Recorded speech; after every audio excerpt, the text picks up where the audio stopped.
Nous sommes avec Bertrand Lérette, directeur de la programmation au WAC 2017. Bertrand, bonjour. Bonjour.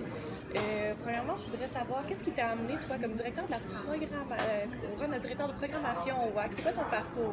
Oui, il y a 3 ans, j'ai été bénévole dans le comité de programmation avec Jonathan Parent qui était au Web à Québec dans ce temps-là. Oui. Donner un coup de main sur toute montrer la programmation, donc voir un peu ce qui se passait ici.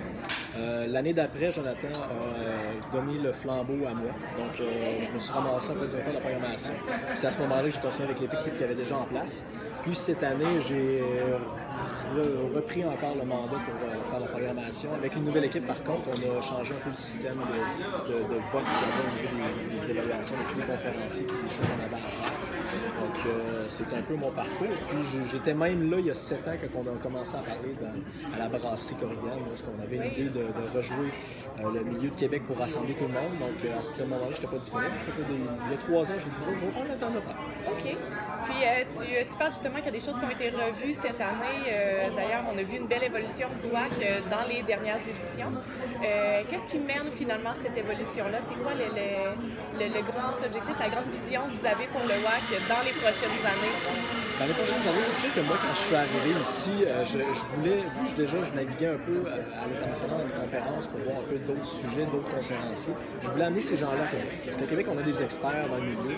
Je trouvais ça important qu'on amène d'autres experts pour échanger avec les gens d'ici. Donc, c'est pas juste de se faire montrer comment faire, mais aussi de créer des maillons avec ces gens-là. Donc, les gens de l'extérieur, les gens internes, des opportunités de business pour ces gens-là. Après ça, ce qu'on a passé, c'est qu'on a changé un petit peu la méthode de choisir au niveau des thématiques qu'on choisissait. Avant, c'était un petit peu pêle-mêle. Là, on a commencé l'année passée à mieux diviser ça. Donc, on a 4 pistes qui vont être design, communication marketing, développement et l'innovation aussi cette année. Donc, si on se base sur ces 4 choses-là pour aller chercher des conférences et aller chercher des gens de ces différentes industries. On remarque également, tu me dis on veut aller faire se rejoindre les gens. De plus en plus, le WAC, c'est un événement qui est en train de devenir international. Donc, on voit des partenariats avec la France. On dit qu'il y a des gens qui viennent d'Afrique cette année. Comment ça s'orchestre finalement? Est-ce qu'on veut grossir, devenir justement un événement qui a d'envergure internationale, plus de gens? C'est quoi les projets par rapport à ça? Par rapport à ça, au niveau de l'ambition qui est du WAC se développe plus au niveau de la semaine numérique. La semaine numérique est une semaine numérique parce qu'il y a plusieurs événements, dont le Web à Québec, qui est un des gros événements forts de la semaine. Les autres événements, on va aller chercher des sujets qui sont plus précis, comme la réalité augmentée, le domaine de l'assurance numérique, tout ce qui fait les disruptions dans ce milieu-là.